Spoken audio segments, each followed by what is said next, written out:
அப்போஸ்தலர் நடவடிக்கைகள் 13ஆம் அதிகாரம் 27, 28, 29 வசனங்களை வாசிக்க கேட்போம். Acts of the Apostles, chapter 13, verse 27 onwards. எருசலேமில் குடியிருக்கிறவர்களும் அவர்கள் அதிகாரிகளும் அவர் அறியாமலும் ஓய்வு நாள் தோறும் வாசிக்கப்படுகிற தீர்க்கதரிசிகளின் வாக்கியங்களை அறியாமலும் அவர் ஆக்கினைக்குள்ளாக தீர்த்ததினால் அந்த வாக்கியங்களை நிறைவேற்றினார்கள். மரணத்திற்கு எதுவானது ஒன்றும் அவரிடத்தில் காணாதிருந்தும் அவரை கொலை செய்யும்படிக்கு பிலாத்துவை வேண்டிக் கொண்டார்கள். அவரை குறித்து எழுதியிருக்கிறவைகள் யாவையும் அவர் நிறைவேற்றின பின்பு அவரை மரத்திலிருந்து இறங்கி கல்லறையிலே வைத்தார்கள்.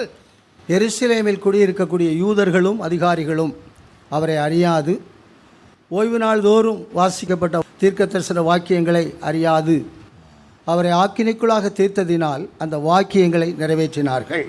Acts of the Apostles, chapter 13, verse 27. For they that dwell Jerusalem and their rulers, because they knew him not, nor at the voice of the prophets, which are read every Sabbath day, they have fulfilled them in condemning him.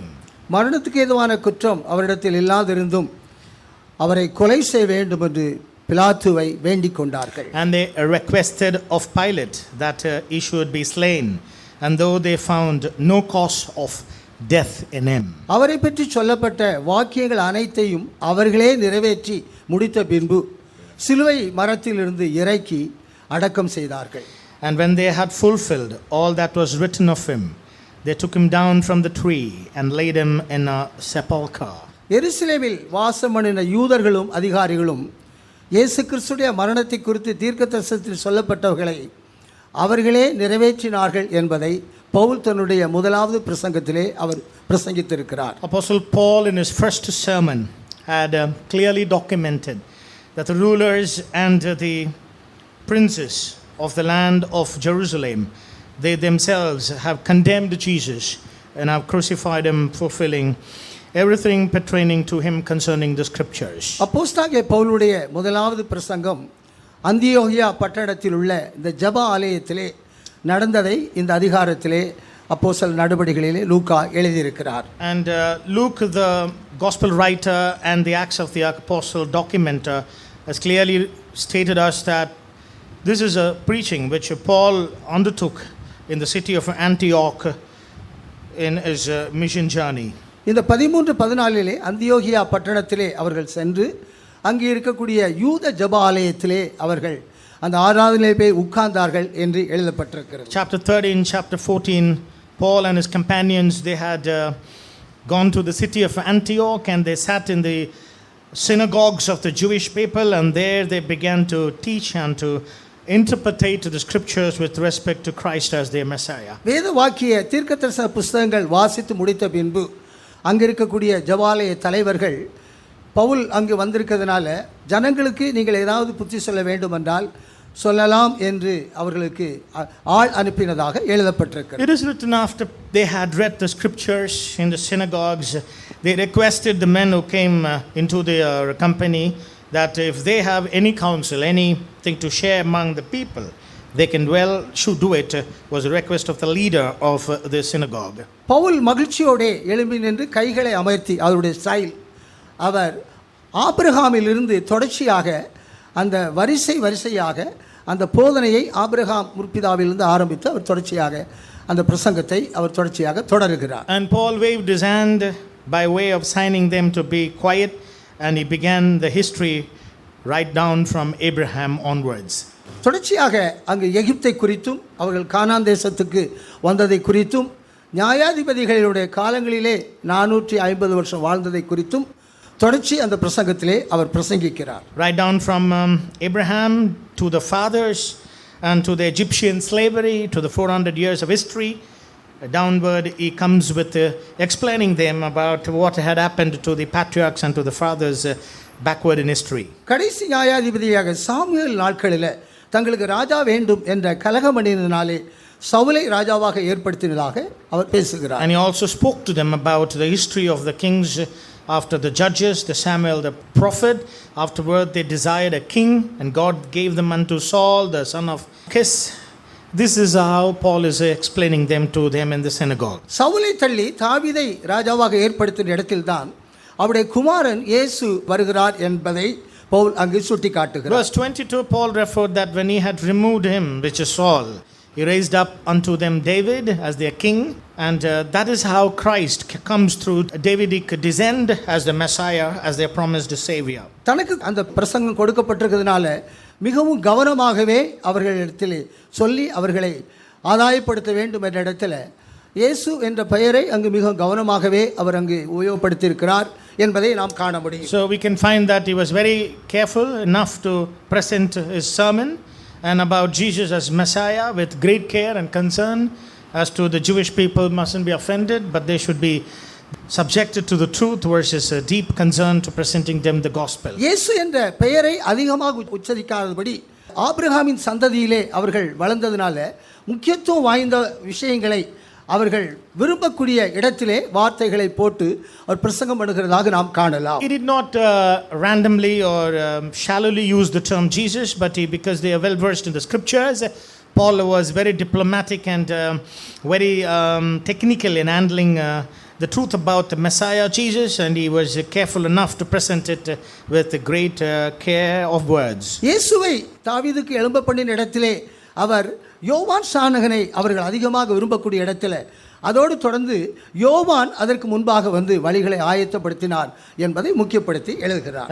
He also speaks about how John the Baptist had been the forerunner, came and prepared the way for Jesus, and now the way was made ready for the Savior to come. இந்த யோவான் ஸ்நானகர் பின்பு இயேசுவை அவர்கள் சிலுவையில் அறைந்து கொன்ற விஷயத்தை குறித்து அவர் 26 நல்ல ஒரு செய்தி உங்களுக்கு இருக்கிறது என்று அவர் தொடர்கிறார். Verse 26 he addresses again, men and brethren, children of the stock of Israel, I do have a word to you, writes further.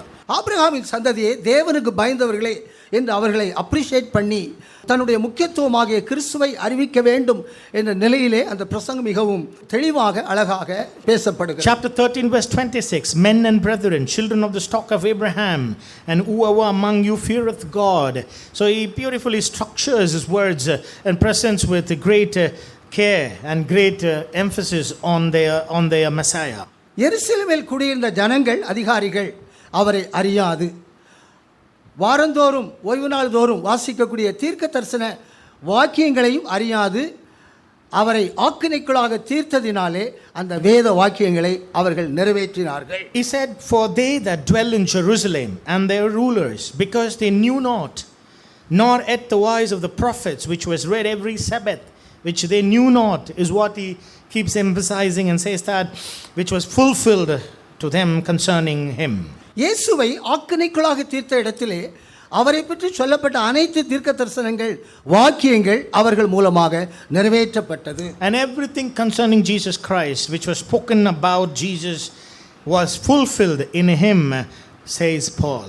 மரணத்துக்கு ஏதுவான குற்றம் அவரிடத்தில் காணப்படாதிருந்தும் அவரை கொலை செய்யும்படி பிலாத்துவை அவர்கள் வேண்டிக் கொண்டார்கள். And though there was found no cause found in him to put him to death, yet they desired of Pilate that he should be slain. தீர்க்கதரிசன புத்தகத்தில் இயேசுடைய மரணத்தை குறித்து சொல்லப்பட்ட அனைத்தையும் ஒட்டுமொத்தமாக அவர்களே நிறைவேற்றி முடித்த பின்பு சிலுவை மரத்திலிருந்து இறக்கி அவளை கல்லறையில் அடக்கம் செய்தார்கள். And when they have fulfilled all of the written prophetical utterances about him, they themselves took him down from the tree and laid him in a sepulchre.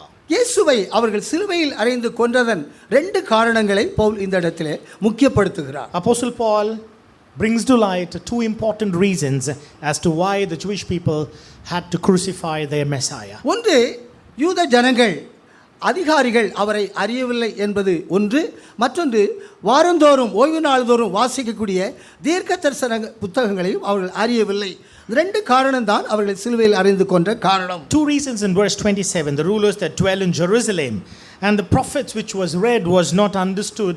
These are the 2 reasons Paul states for them for having crucified Jesus Christ. எருசலேமில் வாழ்ந்த ஜனங்களும் அதிகாரிகளும் முதலாவது அவரை அறியவில்லை என்பது வேத வாக்கியங்களை அவர்கள் சரியாக அறியவில்லை என்பதை தான் பவுல் இங்கு கொண்டு வருகிறார். The first reason is that the dwellers at Jerusalem and the rulers, they did not know the voice of the prophets which was read to them every Sabbath. They did not understand is what Paul is complaining to, having condemned Jesus Christ. வேத வாக்கியங்களை அறிந்திருந்தால் அவரை சிலுவையிலிருந்து கொல்ல முடியாது. வேத வாக்கியங்களை அவள் அறியாததினால் தான் அவரை சிலுவையில் அறைந்து கொல்வதன் காரணம். And the reason why they had to lead him to the cross of crucifixion and put him to death is because of ignorance of scriptures. Had they known the scriptures, they would not have crucified his contention towards them. யோவான் 5:39 வேத வாக்கியங்களை ஆராய்ந்து பாருங்கப்பா, என்னை பற்றி அங்கு சொல்லப்பட்டிருக்கு, ஏன் இப்படி பிரச்சனை பண்ணுகிறீர்கள், வேத வாக்கியங்களை ஆராய்ந்து பாருங்கள் என்பதை மறுபடி இயேசு அவர்களோடு பேசுகிறார். In John's Gospel, chapter 5, verse 39, repeatedly Christ tells the Pharisees and the rulers of Jerusalem, go search ye the scriptures, it is written about me, was his repeated request to the people at Jerusalem. தம்மை குறித்து யோவான் சானகரிடத்திலே போய் விசாரிப்பதும் அவருக்கு வேதனையாகவே இருந்தது என்பதையும் முந்தின பகுதியிலே நாம் காணலாம். In the previous context portion, we also can find when the disciples, others went and inquired John that was he the Messiah, it grieved Jesus, can be found in the context. யோவான் சானத்தில் போய் விசாரிக்கிறீர்களே, அவன் முதலாவது சொல்லுவான் இவர்தான் தேவகுமாரன் என்று சொல்லுவான். சிறைச்சாலையில் போய் அவனை விசாரித்தா இவரா யாரா என்று சொல்லுவான். இப்படிப்பட்டவனிடத்திலே போய் விசாரிக்க காரணம் என்ன? வேத வாக்கியங்களை ஆராய்ந்து பாருங்கப்பா, என்னை பற்றி தெளிவாக தேவன் சொல்லியிருக்கிறார் என்று ஆண்டவர் பேசுகிறார். And the Lord said to them, why do you go inquire of John the Baptist? When he was free, he would say, I'm the Messiah. But when he is imprisoned, he would say doubtfully that whether I be or not. So why inquire any person? But why don't you search the scriptures and know for sure that I am the one who is spoken concerning about everything in the prophets? அந்த அதிகாரம் கடைசி 2 வசனங்களில் நீங்கள் மோசேயை விசுவாசித்தால் என்னை விசுவாசிப்பீர்கள், அவன் எழுதிய வேத வாக்கியங்களை விசுவாசித்தால் நான் சொன்ன வசனங்களை விசுவாசிப்பீர்கள் என்று கடிந்து கொள்கிறதாக நாம் காணலாம். Chapter 5, the last verses, he also rebuked and said to them, if you believe in Moses, you would also believe in me. If you believe the scriptures, you would believe what I would also say to you. அவர்கள் வேத வாக்கியங்களை விசுவாசியாததான் குற்றம். அதனால்தான் இயேசுடைய வார்த்தையை விசுவாசிக்கவில்லை. மோசேயை விசுவாசிக்கிறார்கள், இயேசுவை விசுவாசிக்கவில்லை. ஆனால் மோசே எழுதின வேத வாக்கியங்களை விசுவாசித்தால் அவருடைய வசனங்களை விசுவாசித்திருக்கலாமே என்று வேத வாக்கியத்தை ஆராய்ந்து பாருங்கள் என்று அவர் சொல்கிறார். He said, go search the scriptures. If you had believed Moses, you would have believed me. Had you believed this written document, you would have believed my words as well. And he says to them, search ye the scriptures, for it is written of me, you will have eternal life. யோவான் 2 அதிகாரம் 21-22 வசனங்களிலே தம்முடைய சீஷர்களுக்கே வேத வாக்கியமும் இயேசு சொன்ன வசனம் புரியலையே, அப்போ எருசலேமில் உங்களுக்கு எப்படி புரியும் என்பதை நாம் அறிந்து கொள்ளக்கூடிய இடத்தில் நாம் இருக்கிறோம். In John's Gospel, chapter 2, the last verse says, his very own disciples, they did not understand the scriptures. How in the world other people who are not related to him, associated to him, or to his words, would understand what he is communicating to them. தம்மோடு கூட உள்ள தம்முடைய அப்போஸ்தலர்கள் பட்டம் பெற்று 3 வருஷம் இருந்தவங்களுக்கே வேத வாக்கியம் புரியல, சொன்ன வசனம் புரியலன்னா யூதர்களையும் அதிகாரிகளையும் வேத வாக்கியங்கள் புரியாதபடி இயேசுவை கொலை செய்தார்கள் என்ற இடத்துல நாம் என்னதான் யோசிக்கிறது என்பதை தான் நாம் கவனிக்க வேண்டும். So we have to give careful attention and know that his very own disciples who were with him for 3.5 years and heard a whole lot of teachings from him, they did not comprehend what he was trying to say.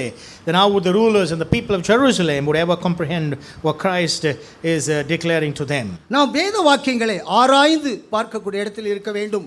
வேதங்களை படிக்கிறோம், நல்ல முறையில் வாசிக்கிறோம், அதுமேல் பிரியமாக இருக்கிறோம். ஆனால் முக்கியத்துவம் வேத வாக்கியங்களை நாம் ஆராய்ந்து பார்க்கக்கூடிய இடத்திலே நாம் அதை கவனிக்க வேண்டும். We read the scriptures, we love the scriptures, we study the scriptures, it's all good, but we have to search the scriptures and we have to get deep into it and know who God and his reality is. அங்கு கலாத்தியர் 3:8-9 வேதம் சுவிசேஷமாக ஆபிரகாமுக்கு சுவிசேஷம் அறிவித்தது என்பது வேதம் முதலாவதாக ஆபிரகாமிடத்தில் சென்று சுவிசேஷம் அறிவித்ததாக பவுல் எழுதுகிறார். In Galatians chapter 3, it was written that it was scriptures which had declared the gospel to Abraham, the patriarch. சாராளை குறித்து கலாத்தியர் 4 கடைசியில வேதம் என்ன சொல்கிறதோ அதை ஆபிரகாம் செய்ய வேண்டும் என்று சாராளையும் வேதம் என்ற இடத்துக்கு ஞான அர்த்தமாக பவுல் ஒப்பிட்டு பேசுகிறார். Even in chapter 4 we find the word of God referring Sarah's words to scriptures, elevating her words to scriptures. Do what she says. And what does the scripture say? Is both identical, and therefore it is scripture which is in the first place which presents the gospel to Abraham. ஆபிரகாமும் சாராளும் வேதம் என்ற இடத்திலே இணைந்திருக்கிறதுனால அவள் பெற்ற குமாரனாகிய ஈசாக்கு என்ற வார்த்தை ஆராய்ந்து பார்க்கக்கூடிய இடத்துல ஆதியாகமம் 24:63 அவன் எப்போதும் அதை தியானம் பண்ணி ஆராய்ச்சியிலே அவன் வாழ்ந்தான் என்பது உண்மை. As scriptures, Abraham and Sarah are interwoven. Therefore, their begotten son Isaac is the word, and word has to be searched. The word has to be learned in all of its in-depthness. நம்முடைய பெற்றோர்கள் வேதம் என்ற இடத்திலே அவர்கள் இருந்தால், நம் வார்த்தையின் இடத்தில் நாம் பிறந்திருந்தால், நாம் வேதங்களை இரவும் பகலும் ஆராய்ந்து பார்க்கக்கூடிய அந்த ஈசாக்கின் பாக்கியம் நம் ஒவ்வொருவருக்கும் கிடைத்திருக்கும். Had our parents confined to the scriptures and we have the blessing of the word, then we would be blessed with the privilege of meditating the word of God night and day. பெற்றோர்கள் பிள்ளைகளை வேதத்தை படிக்கவும் அதை ஆராய்ந்து பார்க்கக்கூடிய இடத்திலே அவர்களுக்கு முக்கியத்துவம் இருந்தால், தாங்கள் பெற்ற பிள்ளைகளும் வேதத்தை ஈசாக்கை போல தியானம் பண்ணக்கூடிய ஆராயக்கூடிய இடத்திலே இருப்பார்கள் என்பது உறுதி. The fact of the matter is, if the parents are confined to the boundaries of scriptures, then their begotten children would love the word, would meditate the word, and like Isaac, they would go search the word of God. வேதத்தை ஆராய்ந்து பார்க்கக்கூடிய இடத்திலே அதை ஒரு நல்ல விதையாக, அது 100 மேனி பலன் கிடைக்கக்கூடிய அளவில் அதை ஒரு முழுமைப்படுத்தக்கூடிய இடத்திலே அந்த ஆராய்ச்சி வேத வசனத்துக்குள்ளே நமக்கு கிடைக்கும். In Isaac, he had a perfect meditation, contemplation of the word of God, and therefore he had 100-fold yield. When we meditate God's word, we would have 100% result in our life as well. ஈசாக்காகிய வார்த்தை 100 பலன் கொடுக்கக்கூடிய அளவில் ஆதியாகமம் 26:12 அந்த வார்த்தை, அந்த வேதம், அந்த ஆராய்ச்சியில் தான் கிடைத்தது என்பது உண்மை. It was 100-fold yield, 100-fold result. In Genesis chapter 26 verse 12, Isaac had reaped 100-fold harvest because of his deep meditation and contemplation in the word of God. யோசுவாவின் புத்தகம் 1, 5, 6, 7, 8 வசனத்திலே இரவும் பகலும் நியாயப்பிரமாண புத்தகத்தை ஆராய்ச்சி பண்ணினால் நீ புத்திமானாய் இருப்பாய் என்று யோசுவாவுக்கு சொல்லப்படுகிறது. In the book of Joshua chapter 1 verse 5 and 6, it is said to Joshua that having taken the leadership, he should meditate the word of God night and day, that he might become wise and become strong enough to lead the people of Israel. மோசே எழுதின 5 ஆகமங்களையும் எப்போதும் ஆராய்ச்சி பண்ணி அதை தியானம் பண்ணக்கூடிய இடத்துல யோசுவா இருந்தபடியினால் உபாகம் 34 கடைசியிலே அவன் ஞானத்தின் ஆவியுடையவனாக இருந்தான் என்று எழுதப்பட்டது. All of the 5-fold Torah, the law which Moses had written, Joshua was in a position to search and meditate, which is why in Deuteronomy it is said about Joshua that spirit of wisdom and understanding was upon him. தாவீது ராஜா கூட 1ஆம் சங்கீதத்திலே வேதத்தை இரவும் பகலும் தியானம் பண்ணக்கூடிய மனிதனாக இருந்ததனால அவன் வாழ்க்கை செழிப்பாகவும் உயர்வாகவும் இருந்தது என்பதை நாம் காணலாம். King David, his personal testimony in Psalm 1 is that he was a man given to the meditation of the scriptures night and day. Therefore, he was prosperous in all of his ways and successful in all of his doings. நீங்கள் ஜெபத்திலே தேவ சமூகத்திலே முக்கியத்துவம் கொடுக்கிறது நல்லது.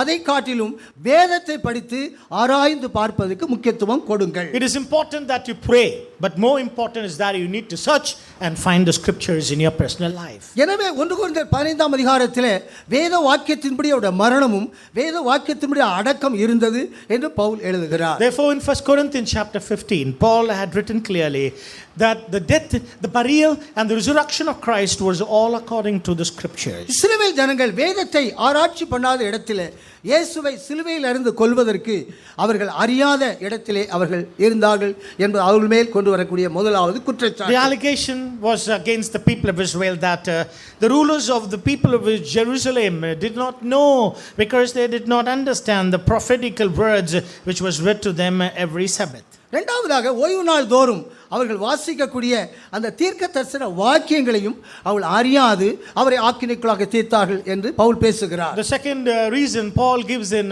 Acts of the Apostle is that the people could not understand the reading of the prophets every Sabbath which was read to them. இயேசுவின் மரணத்தை குறித்து தீர்க்க தரிசன புத்தகத்திலே எழுதி இருப்பதை அவர்கள் வாசிக்க தான் செய்கிறார்கள். ஆனால் அதை குறித்த ஒரு நல்ல விளக்கம் தெளிவு அவர்களுக்கு இல்லை. And the voices of the prophets which was read every Sabbath to them, they just heard, but they didn't have any clarity with respect to what the prophets were trying to say to them. இங்கு ஏசாயா 9:6 அவருடைய பிறப்பு இருக்கிறது, 7 அரசாட்சி அந்த இடத்திலே தொடர்ச்சியாக இருக்கிறது. When we get into the prophetical book of Isaiah chapter 9 verse 6 is about his birth, where 7 is about his government which he will take control of. இது அவர்கள் காலத்திலே நடக்க வேண்டும் என்ற அந்த சரியான ஒரு அறிவு இல்லாதபடி தான் அவர்கள் அனைவரும் இஸ்ரவேல் அனைவரும் இருந்திருக்கிறார்கள் என்பதை நான் உங்களுக்கு சொல்லி And தந்திருக்கிறேன். I have already taught you that they were ignorant as to how and when this government would be established, but they were anticipating that to happen in their very own time. தீர்க்கதரிசன புஸ்தகங்கள் என்ன சொல்லப்படுகிறது? அவர்களுடைய குற்றங்களை குறைகளை உணர்த்தக்கூடிய அளவிலே தீர்க்கதரிசன புஸ்தகங்கள் இருந்தது. What are the reason for the prophetical books? It was said and given to them that they may be convicted of their errors and of their mistakes. அவர்கள் 1000 வருஷ அரசாட்சிக்கு முன்புதான் அவர்கள் உணர்வடைவார்கள், அவர்களுக்கு ரட்சிப்பு கிடைக்கும் என்பதையும் அந்த புத்தகம் தெளிவாக சொல்லுகிறது. The prophetical book clearly states the timeline when they would repent as a nation. That would be before the millennial reign, that as a nation they are going to mourn and repent for what all they committed against God. அவர்கள் 1000 வருஷ அரசாட்சிக்கு முன்பாக விடுதலையாக்கப்பட்டு 1000 வருஷ அரசாட்சியின் அந்த பாக்கியத்துக்குள் வருவார்கள் என்பதை தான் தீர்க்கதரிசன புஸ்தகங்கள் முழுவதும் அங்கு அப்படிதான் தீர்க்கதரிசனம் உரைக்கப்பட்டிருக்கிறது. All of the books of the prophets clearly point to the timeline when as a nation Israel would mourn and repent, and when they would be included to be part of the messianic reign under which they are promised and conditioned these many days. அந்த தீர்க்கதரிசன புஸ்தகத்தின் சரியான விளக்கங்கள் தெளிவுகள் இல்லாததனால அந்த தீர்க்கதரிசன புஸ்தகத்தில் இயேசுவுடைய மரணத்தை குறித்து எழுதப்பட்டதை அவர்களே நிறைவேற்றக்கூடிய அளவில் அவர்களுக்கு அறிவு இல்லை என்பதைத்தான் பவுல் தன்னுடைய பிரசங்கத்திலே சொன்னார். And Paul through his teaching says that because the voice of the prophets which was read to them every Sabbath, they did not grasp its knowledge, therefore they themselves fulfilled by condemning him. இந்த இயேசுடைய மரணம் தீர்க்கதரிசன புஸ்தகத்தில் சொல்லப்பட்டாலும் அந்த மரணத்தை இயேசு ஏற்றுக்கொள்வதற்கு அவர் மறுக்கிறார் என்பது உண்மை. It is written in the prophetical book that the death of Jesus is clearly described, but Christ, when he was in this world, he refused to take it, is also well evident. அவரை பற்றி ஒரு மரணம் தீர்க்கதரிசன புஸ்தகத்தில் சொல்லப்பட்டது, அதை இயேசு ஏற்றுக்கொண்டாரா? இல்லை. இந்த பாத்திரம் நீங்க கூடுமானால் நீங்கட்டும் என்று அந்த மரணத்துக்கு இயேசு ஒரு மறுப்பு தெரிவிக்கிறார் என்பதுதான் அவர்கள் அறியாத தெளிவு என்பதை நான் சொல்லுகிறேன். And I would like to tell you that though it is clearly stated about the suffering and the death of the Messiah, but when he was in this world, he did not simply plainly accept it, but he said, if this vessel could pass away from me, and he refused many times, and that is what they didn't know. அந்த மரணம் தீர்க்க தரிசனத்தில் எழுதப்பட்டது, அது நிறைவேறிக்க கூடாது என்பதைத்தான் அவர்கள் அறிய வேண்டும். அது அவங்களுடைய குற்றங்கள் உணரக்கூடிய அளவிலே அது அறிந்திருக்கும். அதை அறியாதபடி அவர்களே அந்த வாக்கியங்களை அதை நிறைவேற்றக்கூடிய அளவில் பாதகராய் மாறினார்கள். The prophetical utterances, written document which about the Messiah, it should not have been accomplished in him through them, but their ignorance is what has led them to crucify their very own Messiah in condemning him to death. ஆகவே அந்த வேதத்தை ஆராய்ந்து பார்க்காததும் இந்த தீர்க்கதரிசன புஸ்தகத்தின் விளக்கங்கள் சரியானபடி தெளிவில்லாத 2 குற்றத்தினாலே அவரை சிலுவையில் அறைந்து கொல்லக்கூடிய பாதகர் என்ற இடத்திலே அவர்கள் போய்விட்டார்கள். They became criminals because they did not search the scriptures, nor did they understand the voice of the prophets, for which reason they went to fulfill the very scriptures concerning him by condemning him, and they becoming forever condemned before God. இயேசு சிலுவையில் அறைவதன் மூல காரணம் என்ன என்பதை நாம் ஆராய்ந்து பார்க்கும்போது கடைசி நியாயாதிபதியாகிய சாமுவேல் நாட்கள்தான் அந்த மூல காரணங்களை நாம் கண்டுபிடிக்க முடியும். What are the primary reason for having crucified Jesus? It is in the book of Judges, the last chapter, which clearly gives us reason and evidences as to why it happens. மக்கள் நீதிமன்றத்தின் மேல் ஒரு நல்ல எண்ணம் இல்லாதபடி தங்களுக்கு ஒரு ராஜா வேண்டும் என்ற கேட்ட இடத்தில்தான் இயேசுடைய மரணத்தின் மூல காரணம் அங்குதான் தொடர்கிறது. The primary reason behind people failed to acknowledge the justice system, and therefore they requested for a king. That request is what which leads to the death of their Messiah. கடைசி நியாயாதிபதியாகிய சாமுவேல் நாட்கள்ல அவருடைய குமாரர்கள் அவனை போல நியாயாதிபதியாக இருப்பதற்கு தகுதி இல்லை, இந்த நியாயாதிபதிகளையும் நீதிமன்றத்தையும் நாங்கள் ஏற்றுக்கொள்ள முடியாது, எங்களுக்கு ராஜா வேண்டும் என்று கேட்கிற இடத்தில் தான் இயேசுடைய மரணம். இதுதான் இதனுடைய காரணம். The last judge was Samuel, and the people of the land refused and failed to accept the judge of his children. That's where when they requested the king, that is where the death of their Messiah was determined. ஒரு நீதிமன்றத்தை அவர்கள் அங்கீகரிக்க முடியாதபடி அநீதியாக அந்த நீதிமன்றம் பரிதானம் வாங்கக்கூடிய லஞ்சம் வாங்கக்கூடிய ஒரு நீதிமன்றமாக போய்விட்டதே, இதனாலே எங்களுக்கு ஒரு ராஜா வேண்டும் என்பதுதான் இஸ்ரவேல் ஜனங்களுடைய வேண்டுதலாக இருந்தது. The people of Israel had to request for a king. It's because the justice court had failed to accomplish its duty. There was no justice or judgment in the courts, and the judges who gave the verdict, and therefore people got fed up and requested for a king like the other heathen. இங்கு இப்படிதான் இயேசுவை நீதிமன்றத்திலே அவர்கள் நிறுத்தி நியாயம் தீர்ப்பதற்கு இதுதான் மூல காரணம் என்பது நாம் ஆராய்ந்து நாம் கண்டுபிடித்திருக்கிறோம். So we have searched the scriptures and found out that this is the fundamental reason for the failure of the crucifixion or condemning Christ. ஒரு நீதிமன்றத்தின் மேல் தங்களுக்கு நம்பிக்கை இல்லாதபடியினால் தங்களுக்கு ஒரு ராஜா வேண்டும் என்ற கேள்வியில்தான் அவருடைய மரணம் இங்குதான் நியமிக்கப்படுகிறது. The people failed to recognize the justice which comes through the courts of law, and therefore they had to request a king like the other nations around them. அந்த நீதிபதியாகிய சாமுவேல் இந்த சவுலை தள்ளி தாவீதை ஏற்படுத்தினாலும் தாவீதின் குமாரனை தாங்கள் அங்கீகரியாதபடி அவரை நீதிமன்றத்திலே போய் அவரை கொல்ல வேண்டும் என்றுதான் தொடர்ச்சியான சம்பவம். The continuous subject is that when the judge Samuel, though he had casted out Saul and appointed David as their ruler, but their son they went and crucified as the subject. நீதிபதியாகிய Samuel இந்த சவுலை தள்ளி தாவீதை ராஜாவாக ஏற்படுத்தினாலும் தாவீதின் குமாரனை அவர்கள் அங்கீகரியாதபடி யெரொபெயாம் தலைமையிலே ஒரு ஆட்சியம் கொண்டு போக வேண்டும் என்ற இடத்தில்தான் இயேசு அங்கு நியாயம் தீர்க்கப்படக்கூடிய இடத்திலே அது இருக்கிறது. Why should the son of David, the Messiah, the Christ be put to death? It's because through the judge Samuel, Saul was rejected and David was appointed. But the people did not recognize the son of David, but they went after Jeroboam and wanted to establish their king under his leadership. நிழலாட்டம் தாவீதின் குமாரனாகிய இயேசுவை தங்களுக்கு ராஜாவாக ஏற்றுக்கொள்ளாதபடி ராயனே இல்லாமல் யெரொபெயாமே இல்லாமல் சவுலே இல்லாமல் எங்களுக்கு வேற ராஜா வேண்டாம் என்று அவரை சிலுவையில் அறைவதன் காரணம் இதுதான் நிழலாட்டம். The reason why they crucified Christ by crying that there is no other king other than Rein, other than Saul, other than Jeroboam. Crucify the son of David. This is the fundamental primary reason behind their failure. தாவீதை அவர்கள் ஏற்றுக்கொண்டாலும் தாவீதின் குமாரனை சாலமோனை ரெகொபெயானை அவர்கள் ஏற்றுக்கொள்ளாதபடி யெரொபெயாமையும் சவுலும் ஆளுகை எங்களுக்கு வேண்டும், ராயனே இல்லாமல் இவன் எங்களுக்கு வேண்டாம் என்று இஸ்ரவேல் ஜனங்கள் தள்ளி அவரை சிலுவையில் அறைந்து கொன்றார்கள். And they rejected the son of David, Jesus Christ the Messiah, but they said we don't want any other king other than Rein, the Saul, the Jeroboam. This is how they rejected their Messiah and crucified him and condemning him.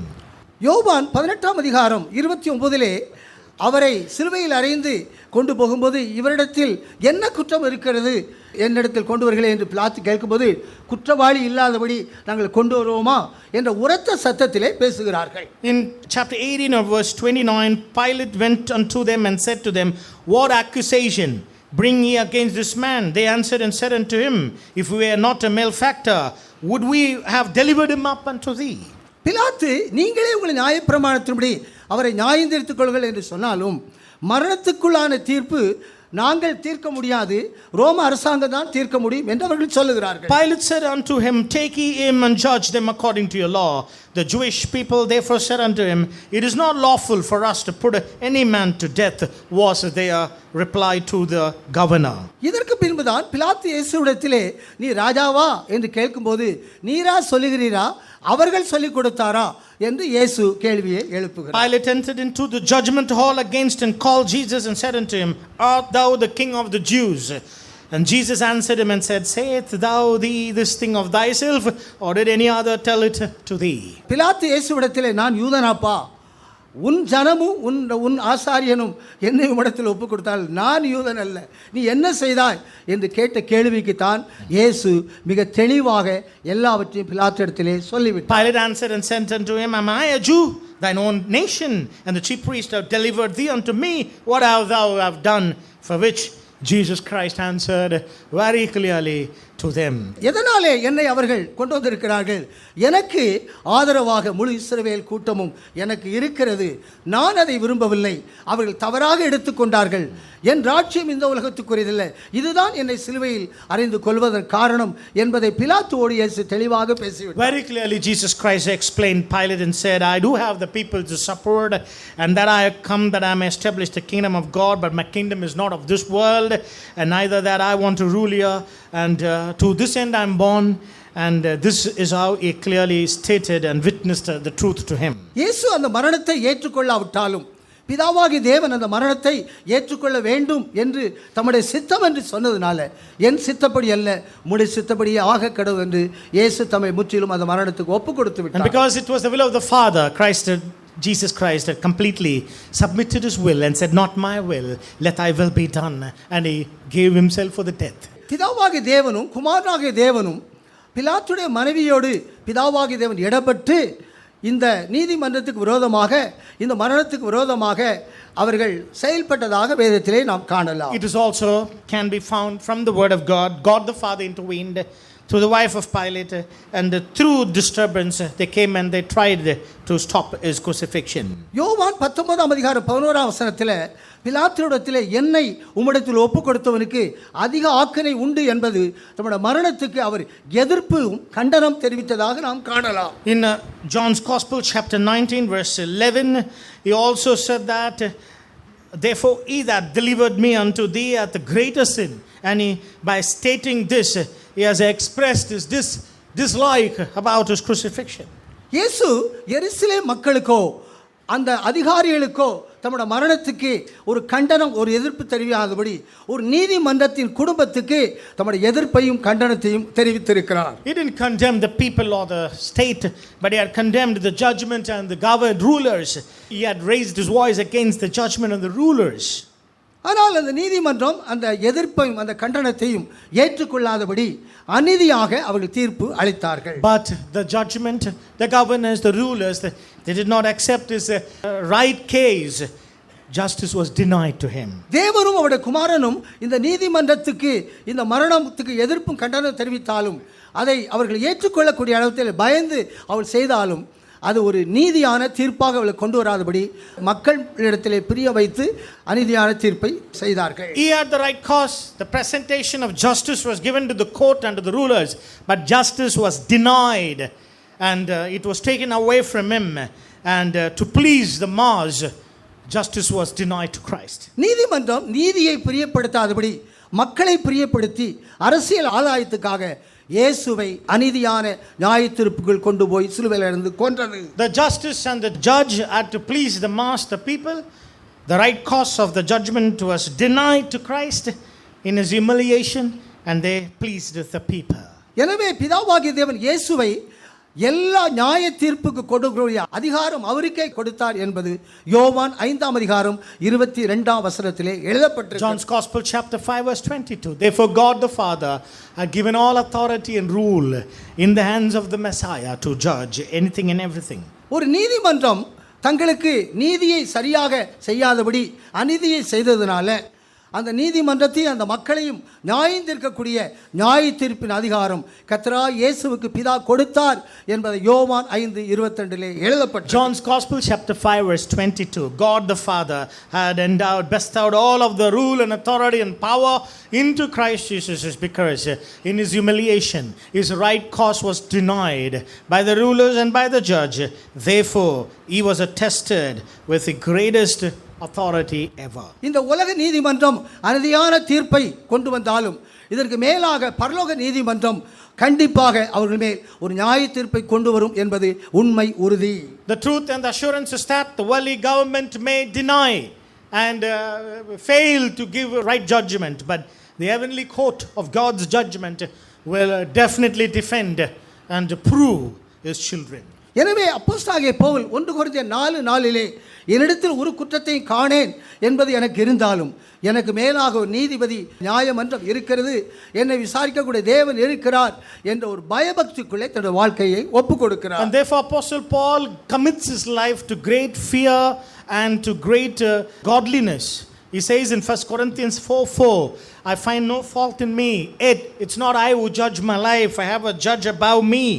And he lives with great godliness and fear. 2 கொரிந்தியர் 4:7-8 நல்ல போராட்டத்தை போராடி ஓட்டத்தை முடித்து சுவாசத்தை காத்துக்கொண்டு நீதியின் கிடம் எனக்கு கிடைக்கிறது தகுதி என்றாலும் அது அல்ல, நீதியுள்ள நியாயாதிபதி தான் எனக்கு தர வேண்டும் என்பதற்கு தன்னை ஒப்புக் In கொடுக்கிறார். 2 Timothy chapter 4 verse 7 and 8, he said, I ran a good race, fought a good fight, and henceforth the crown of righteousness kept for me. But he said, no, the judge will come and give me his what his expectation, his anticipation is all about. Asia 26:9 ஒரு நியாய தீர்ப்புக்கு பூமியை இயேசு கொண்டு வந்த பின்புதான் ஜாதிகள் நீதியை கற்றுக்கொள்வார்கள் என்பது ஏசியா தீர்க்கதரிசியின் வார்த்தைகள். In Isaiah chapter 26 verse 9, it's after people were judged, when they are struck by the judgment of God, righteousness will be educated, which will be taught to them, is the prophetical subject to them.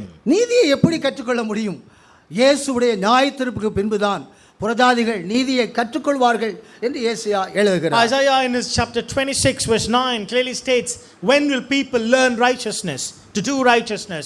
It's after learning judgment that they will learn to do what is right. தான் உண்டாக்கின மனிதன் ஒருவனுக்கும் நியாய தீர்ப்பு இல்லை என்ற இடத்தில் தான் தேவன் மனிதனை உண்டாக்கினார். God created man that he was not created for judgment at all in the beginning, original creation. எந்த மனிதனுக்கும் நியாய தீர்ப்பு கிடையாது, அவன் தேவனில் அன்பு கூறக்கூடிய இடத்தில் இருக்கிறான் என்று மனிதனை சிருஷ்டித்து அவனுக்கென்று ஒரு நியாய தீர்ப்போ அவனுக்கென்று ஒரு ஆக்கினை என்பது இல்லை என்பதை வேதத்தில் தெளிவாக சொல்லப்பட்டது. The word of God is very clear. Man was created not for judgment and condemnation, and that's very evident in the scriptures. பிசாசுக்காகவும் அவருடைய தூதனுக்காகவும் விழுந்து போன தேவ தூதனுக்குத்தான் அங்கு அக்கினி கடல் வைக்கப்பட்டிருக்கிறது. அது மனிதனுக்காக உண்டாக்கப்பட்டது அல்ல என்பதை மத்தேயு 25:44 எழுதப்பட்டிருக்கிறது. In Matthew's Gospel, chapter 25, verse 44, it is clearly stated, hellfire is not meant for human beings, it's for the fallen angel and his group's host, and not for man. மனிதனுக்காக ஒரு நீதிமன்றம் அல்ல, மனிதனுக்காக ஒரு நியாய தீர்ப்பு அல்ல, மனிதனுக்காக ஒரு சிறைச்சாலை அல்ல, ஒரு மனிதனுக்காக அக்கினி கடல் அல்ல என்பது பிதாவின் மனதில் இருக்கக்கூடிய மாறாத ஒரு திட்டமாக இருந்தது. The eternal purpose of God when he created man was that there was no law for man, there was no judgment for man, there was no prison for man, there was no condemnation for man. This is all what the God the Father had in his mind when he had created man with the original intent of blessing him. ஆனால் தேவனுடைய மனதிலே பலியின் சிந்தை இருந்தது. இயேசுவை பலி செலுத்தின பின்புதான் மனிதனையும் தேவதூதர்களை சிருஷ்டித்தார் என்பதை கொலோசியர் 1:14-16 பவுல் எழுதுகிறார். In Colossians chapter 1 verse 16 onwards, it's evident to know that from the foundation of the world God had the sacrificial mind. With this mind he had created the entire universe with all of its beings. ஒரு பலியின் சிந்தையுடைய தேவன் அந்த பலியினாலே தான் அங்கு மனுக்குலத்தையும் சிருஷ்டித்தார் என்பதை நாம் காணலாம். So we can learn God with a sacrificial mind had created the entire world with sacrificial attitude as well. ஆனால் ஆதாம் ஏவாளும் ஏதேன் தோட்டத்திலே வாழ்ந்தார்கள். அந்த நாட்களில் அவர்கள் எந்த பலியும் செலுத்தினதில்லை. தேவனாய கர்த்தரோடு உலாவி மகிழ்ச்சியாகத்தான் அந்த ஏதேன் தோட்டத்திலே அவர்கள் வாழ்ந்தார்கள். But in the original garden, Adam and Eve, they did not present any sacrifice to God, but they had a communion with God in the cool of the day, and they enjoyed all of its blessings and fullness in the garden. சோதனையின் காலத்தில் ஆதாம் ஏவாளும் விழுந்த இடத்தில்தான் பதறியடித்து ஆதாமே எங்கே இருக்கிறாய் என்று சொல்லி ஒரு ஆட்டை அடித்து அவர்களுக்கு தோல் உடையை கொடுத்து அவர்களை நியாய தீர்ப்புக்கு போகாதபடி அவர்களை அன்பின் பக்கத்துக்குள்ளே இணைத்துக் கொண்டார். But it was a time of their trial. God cried with great shock and said, Adam, where art thou? That is when he invited them, slew a lamb and took the garment, took the leather tunic and clothed it on them, and expressed and demonstrated his great love towards them. ஏதேனின் வாழ்க்கையில் ஒரு பலி இல்லை, பலி தேவையில்லை. ஆனால் விழுந்த இடத்திலே ஒரு பலியை செலுத்தி அவர்களுக்கு நியாய தீர்ப்பு என்றும் இல்லை என்ற இடத்திலே அவர்களை அரவணைத்துக் கொண்டார். Inside the Garden of Eden, in the communion with God, there is no necessary for any sacrifice. But when man fell in disobedient sin, that was when a lamb was slain. Sacrifice was instituted for people's for atonement. மனிதன் என்றைக்கும் நியாய தீர்ப்புக்கு போகாதபடி அவன் இந்த பலிகளை எப்போதும் செலுத்த வேண்டும் என்ற பாடம் ஆதாம் ஏவாள் மூலமாக சந்ததிக்கு போதிக்கப்பட்டபடியினாலே அங்கு காயின் ஆபேல் இருவரும் பலிகளையும் காணிக்கைகளையும் செலுத்தக்கூடிய இடத்திலே அவர்கள் இருந்தார்கள். It was through Adam and Eve the human race learns that they should learn to submit sacrificial offerings in their mind and in their actions. Only then they can be free from sin, which was communicated to the generation of Adam through their fall. ஆதாம் ஏவாள் சந்ததிக்கு என்ன போதனை கொடுக்கிறார்கள்? நமக்கு பிசாசை போல நியாயத்தீர்ப்பு இல்லை. நாங்கள் வஞ்சிக்கப்பட்டாலும் எங்களை கடவுள் தூக்கி எடுத்து விட்டார். நீங்கள் பலிகளை செலுத்தி கொண்டே நீங்கள் நியாயத்தீர்ப்புகளை தப்பித்து கொண்டு கடவுளுடைய அன்புக்குள் போங்கள் என்ற போதனை தான் ஆதாம் ஏவாள் தங்களுடைய சந்ததிக்கு போதித்த போதனை. What is the teaching lesson which Adam and Eve demonstrated to the generation to come? It is we fell in sin, but God was gracious. He has lifted up us with the sacrificial order. Therefore, arm yourself with that mind of sacrifice and present sacrificial things in action. Then you can be experiencing the love of God and follow not into the path of judgment, was the lesson Adam and Eve is communicating to the entire world. இந்த போதனையிலே காயினும் ஆபேலும் அவர்கள் வாழ்ந்து கொண்டிருக்கிறார்கள். ஆனால் ஆபேலே அவருடைய காணிக்கை அங்கீகரித்தார், காயினே அவருடைய காணிக்கையும் அங்கீகரிக்கவில்லை என்ற பிரச்சனை வந்தது. With this teaching of Adam and Eve, the first men of Cain and Abel had followed that truth, and God loved Abel and his sacrifice, respected not Cain and his sacrifice, is the first instant ever written about the siblings. காயினே அவருடைய காணிக்கை அங்கீகரிக்காவிட்டாலும் அவனுக்கு ஒரு நாள் நியாயத்தீர்ப்பு இல்லை, அதை அவன் சரிப்படுத்திக் கொள்ள வேண்டும் என்று தேவன் உபரால் உபதேசத்தை நேரடியாக அவனோடு பேசுகிறார். God did not respect Cain. God did not respect his offering. It doesn't mean that God will condemn them. It means that they have to rectify them. They have to learn how to come into the proper order of sacrifice. Is what all about God respecting not. நீ நன்மை செய்தால் ஒரு மேன்மை கிடைத்திருக்கும், அந்த மேன்மை இழந்தாலும் திரும்ப அந்த மேன்மையை பெற்றுக்கொள்ளலாம், உன்னை சரிப்படுத்திக் கொள்ளலாம், உனக்கு நியாயத்தீர்ப்பு என்பது இல்லை என்ற போதனை தான் தொடர்ச்சியாக மனுஷனுக்கு போதிக்கப்பட்டு வருகிறது. The word of reconciliation, the ministry of reconciliation was administered to Cain by saying that if you do good, you will be honored. You can be departed from sin and you can have control over everybody. This teaching of the word and ministry of reconciliation was what communicated to Cain when God disrespected his offering and himself. நாம் அங்கீகரிக்கப்படாவிட்டாலும் காணிக்கை அங்கீகரிக்கப்படாவிட்டாலும் நியாயத்தீர்ப்பு நமக்கு இல்லை, அதை நாம் சரிப்படுத்திக் கொள்ளலாம் என்று மத்தேயு 5:23 நீ ஒப்புரவாக்கப்பட்டு உன்னை சரிப்படுத்தி காணிக்கை செலுத்தி நியாயத்தீர்ப்பு உனக்கு இல்லை என்ற போதனை தான் தொடர்ச்சியாக தேவன் மக்களுக்குள்ளே போதனை செய்து கொண்டுதான் இருக்கிறார். Right from the beginning even to the point of Jesus Christ, the teaching is same, which is that you are not condemned. If you have any mistakes, any errors, go rectify, go correct with your enemy and then come to the altar. Before presenting you shall go reconcile is the teaching from Cain till Christ Jesus. நியாயப்பிரமாண மக்கள் முழுவதும் அவர்கள் என்ன பாவ அக்கிரமம் செய்தாலும் பலிகளை செலுத்திக் கொண்டே பாவ நிவர்த்தியை பெற்று நியாயத்தீர்ப்புக்கு தப்பித்துக் கொள்ளலாம் என்பதுதான் மோசே மூலமாக அவளுக்கு கொடுக்கப்பட்ட நியாய பிரமாணம். But the people of the law which came through Moses, and the teaching is that they can present sacrifice and offerings, yet be sinners and sinful and commit errors. They were cyclic, they were repetitive in your sacrificial system. மனிதர் எவ்வளவுதான் அக்கிரமம் பாவம் செய்தாலும் அவனுக்கு நியாயத்தீர்ப்பு இல்லை. அந்த பாவ நிவர்த்திக்கென்று பலிப்பிரமாணம் கொடுக்கப்பட்டிருக்கிறதுனால அவன் நியாயத்தீர்ப்புக்கு தப்பித்துக் கொள்ளக்கூடிய அளவிலே அதனுடைய வாழ்க்கையிலே அதை கடைபிடித்துக் கொண்டே இருக்கலாம். During the time of the law, they had been repeating the sacrificial system, and they were not given any permanent deliverance from that, is what the law time denotes.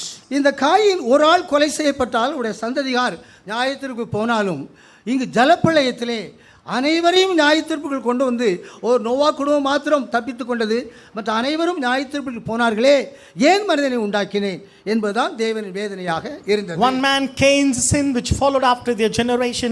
In the deluge, God had to destroy everybody except Noah and his family, and God now regrets having created man. ஒரு நியாயத்தீர்ப்பே இல்லை என்ற இடத்திலே மனிதர்கள் நியாயத்தீர்ப்புக்கு தீவிரமாக போகிறார்கள் என்ற வேதனையிலே தேவன் அங்கு வேதனைப்பட்டதாக நாம் காணலாம். In the original creation of God, he did not intend any judgment to man, but man is speeding up towards judgment. Is a deep grief in God's heart.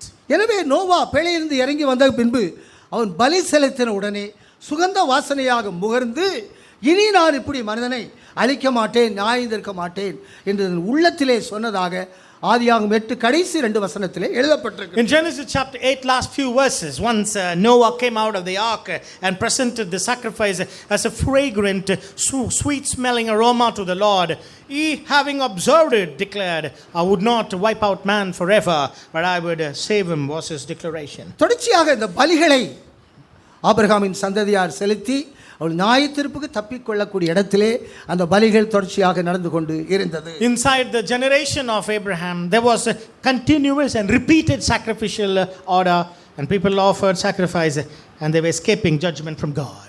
இயேசுடைய மரணம் ஒரு பலி என்ற இடத்திலே அங்கீகரிக்கப்பட்ட இடத்திலே ஆபிரகாமுடைய எபிரேயர்கள் என்ற பெயரிலே இருக்கக்கூடிய அனைவரும் அவருடைய மரணத்திலே பரதேசிக்குள் கொண்டு போகப்பட்டார்கள். In the sacrifice of the death of Jesus, all of Abraham's generations, as the Hebrews, they are lifted up into the paradise and are secure. எபிரேயர் என்ற அந்த கூட்டத்துக்கு அடுத்தபடியாக இஸ்ரவேல் என்ற அந்த பெயரிலே மோசே தலையிலே வந்த அனைவரும் வனாந்தரத்தில் அழிந்தார்களே, அவர்களுக்கு தான் அந்த மரணம் பாவ நிவர்த்தி அல்ல, ஒரு நியாய தீர்ப்பை கொண்டு வந்ததாக நாம் காணலாம். And after Hebrew, the experience of Hebrew from Abraham, we need to know about Israel under Moses. Israel under Moses was condemned because of their lack of discretion towards God's law and towards the sacrifices. அவர்கள் வனாந்தரத்திலே அழிக்கப்பட்டார்கள். அவர்கள் மோசேக்கும் தேவனுக்கு விரோதமாக செயல்பட்டார்கள். அவர்களை குறித்து அவர்கள் இளைப்பாறுதலுக்குள் போக மாட்டார்கள் என்ற எச்சரிப்பு எபிரேயர் 3:8 எழுதப்பட்டிருக்கிறது. In Hebrew chapter 3, it is clearly stated, they murmured against Moses and the rulers. They were destroyed in the wilderness. It is said about them, they will not enter into God's rest. 1 கொரிந்தியர் 10 அதிகாரத்தில் மோசேக்குள்ள ஞானஸ்நானம் எடுத்தாலும் அவர்கள் மேல் கடவுள் பிரியமில்லாதபடி அவர்களை அழிவுக்கும் நியாயத்தீர்ப்புக்கும் ஒப்பு கொடுத்தார். It is also written as an instruction and as an example. Though they all under the Moses and cloud, they were baptized in water. Nevertheless, God was not pleased with many of them. They all had to die in the wilderness, and their carcasses had to be fallen in the wilderness. ரோமர் 9 அதிகாரம் முழுவதிலும் எபிரேயர் என்ற கூட்டத்தை தனியாக பிரித்து இஸ்ரவேல் என்ற கூட்டத்தை தனியாக பிரித்து இஸ்ரவேலர்கள் இஸ்ரவேல் இல்லாமல் போனார்களே என்ற மனவேதனை என்ற இடத்திலே பவுல் அதை எழுதுகிறார். In Romans 9, he separates and says that Israel had not become Israel. This was his continuous sorrow and grief. Paul expressed it so clearly in chapter 9 of the book of Romans. இந்த மூன்றாவது கூட்டம் யோசுவா தலைமையிலே வனாந்தரத்திலே பிறந்து கானானுக்குள் போன கூட்டம். அவர்கள்தான் அந்த கானானை சுதந்திரித்துக் கொண்டார்கள். அவர்களுக்கு தான் இயேசுடைய அந்த மரணம் அது ஒரு பலி என்ற இடத்திலே பாவ நிமித்தி மாத்திரமல்ல பரிசுத்தமாக்கப்படுகிறதும் பூரணப்படுகிறதற்கும் அந்த மரணம் இருந்தது. The third children born in the wilderness, led by Joshua into the promised land. To them, the death of Jesus was a sacrifice, and they were blessed through his sacrifice to be qualified for paradise. அவர்கள் யார்? இந்த 6 லட்சத்தில் 2 பேர் போனவர்கள் பெந்தெகோஸ்து நாளிலே உள்ள 120 பேராகவும் அதற்கு பின்பு பல ஆயிரக்கணக்கான ஜனங்கள் யூதர்கள் அப்போஸ்தலர் 9 அதிகாரம் வரைக்கும் அவள் சபையாக இருக்கிறார்கள். அவர்களுக்கு இயேசுடைய மரணம் அந்த எபிரேயர் என்ற பரிகாரம் மாத்திரமல்ல பரிசுத்தமாக்கப்படுகிறதும் பரிபூர்ணமும் அந்த மரணம் பலியாக இருந்தது. Who are they? The two who came from Egypt, they are compared to the 120. And all the people born in the wilderness, they are the 3,000 saved on the day of Pentecost. Together they comprise the church. For them, Christ is giving them the way and the truth and everything pertaining to the kingdom of God. யோசுவா தலையிலே வந்த இந்த மூன்றாவது கூட்டம் அவர்கள் இந்த 2 பேரோடு இணைந்த ஒரு இடத்திலே அவர்கள் இருக்கிறதுனால 120 பேருக்கும் அதோடு அப்போஸ்தலர் 9 அதிகாரம் வரைக்கும் உள்ள இஸ்ரவேலின் சபை என்ற இயேசுவின் கூட்டத்தாருக்கு அது பரிசுத்தமாக்கப்படக்கூடிய இடத்திலும் பூரணமாக்கப்படக்கூடிய இடத்திலும் அந்த மரணம் பலியாகவே இருந்தது. And to the leadership, under the leadership of Joshua, all the men born in the wilderness, from Acts of the Apostle chapter 2 to chapter 9, everyone were qualified for the sanctification, for the perfection, and for their fulfillment of the death of Jesus as a sacrifice fulfilling in them. இயேசுடைய மரணம் ஒரு கூட்டத்துக்கு நியாயத்தீர்ப்பை கொண்டு வந்த இடத்திலே இயேசுடைய மரணம் பலி என்ற இடத்திலே ஒரு பாவ நிவர்த்தியை எபிரேயர் என்ற கூட்டத்துக்கு கொண்டு வந்து பரதேசிக்கு கொண்டு சென்று விட்டது. The death of Jesus, on one side it has condemned a group of people, but on the other side it was a sacrifice. on the first place as Hebrews, it has given them paradise experiences. 120 பேரோடு சேர்ந்து பல ஆயிரக்கணக்கான ஜனங்கள் அப்போஸ்தலர் 9ஆம் அதிகாரம் வரைக்கும் காணப்பட்ட சபைக்கு பாவ நிவர்த்தி மாத்திரமல்ல, பரிசுத்தமாக்கப்படுகிறதும் பூர்ணமாக்கப்படுகிறதும் அந்த பலியின் மிகுந்த பாக்கியமான ஆசீர்வாதமாக இருந்தது. But to the rest, which is from Acts of the Apostle chapter 2 to chapter 9, they not only receive the remission of sin, but also sanctification from sin, but also perfection in their lives through the one object of his sacrifice in their lives.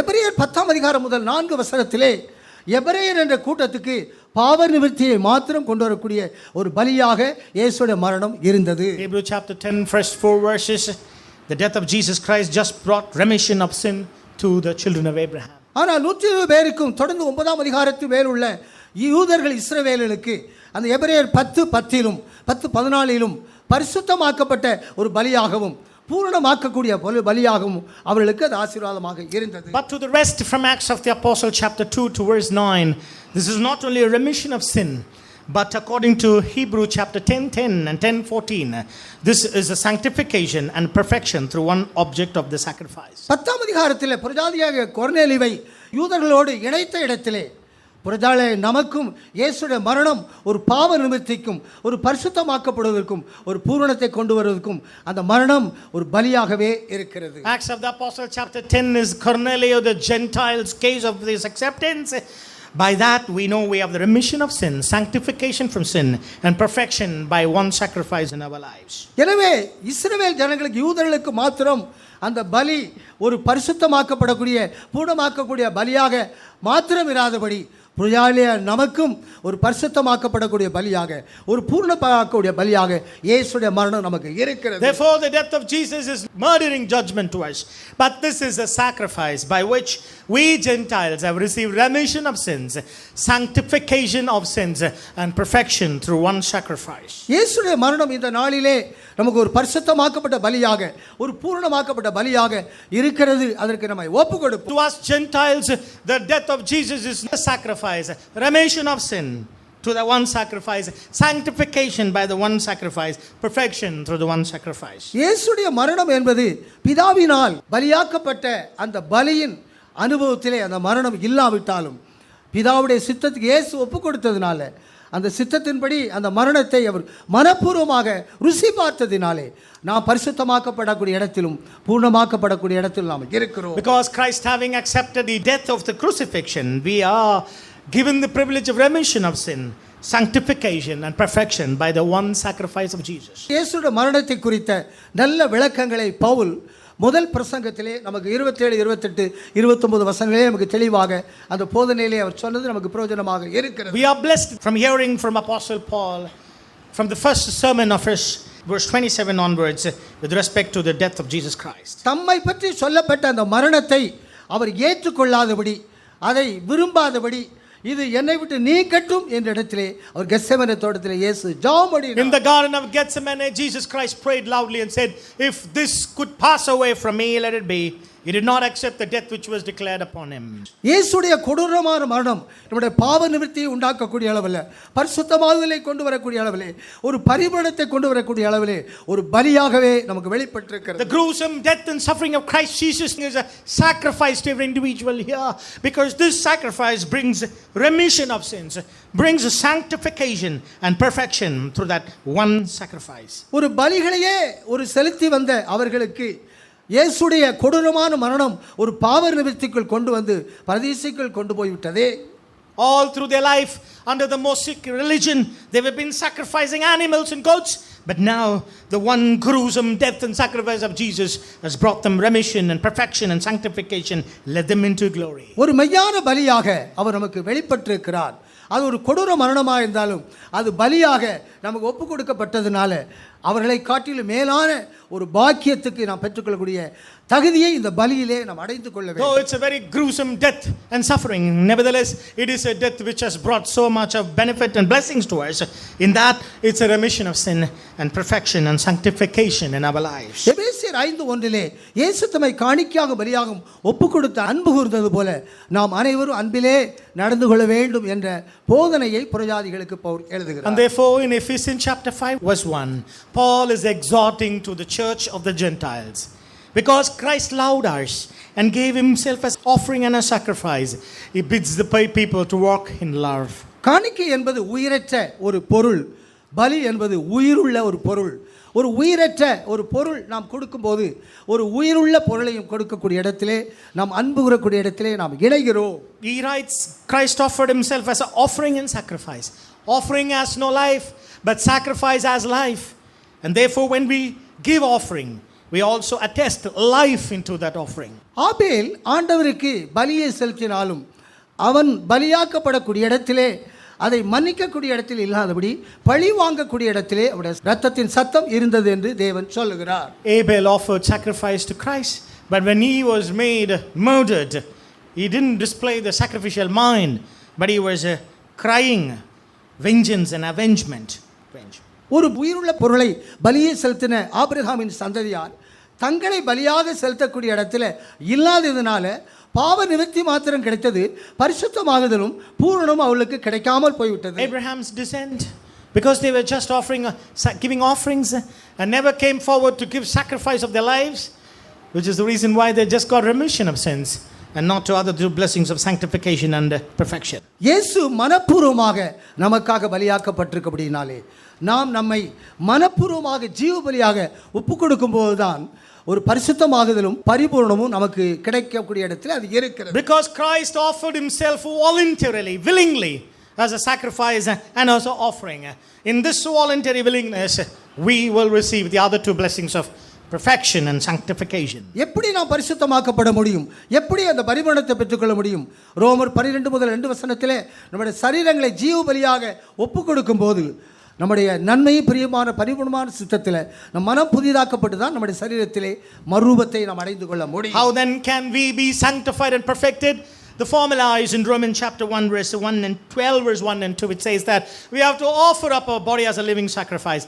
In this exercise of submission to Christ, we receive the blessings of sanctification and perfection in our lives. ஏதோ ஒரு போதனை கேட்டு பரவசமாக்கக்கூடியது அல்ல, அது நம்முடைய வாழ்க்கையிலே அனுபவமாக அதை நிரூபிக்கக்கூடிய அளவிலே நாம் இருந்தால் மாத்திரம்தான் பரிசுத்தமாக்கப்படுகிறதும் பரிபூர்ணம் நமக்கு உரிமை பாராட்டக்கூடிய சொந்தமாக உறுதிப்படும். Not just being excited by listening to some preachings and then going off.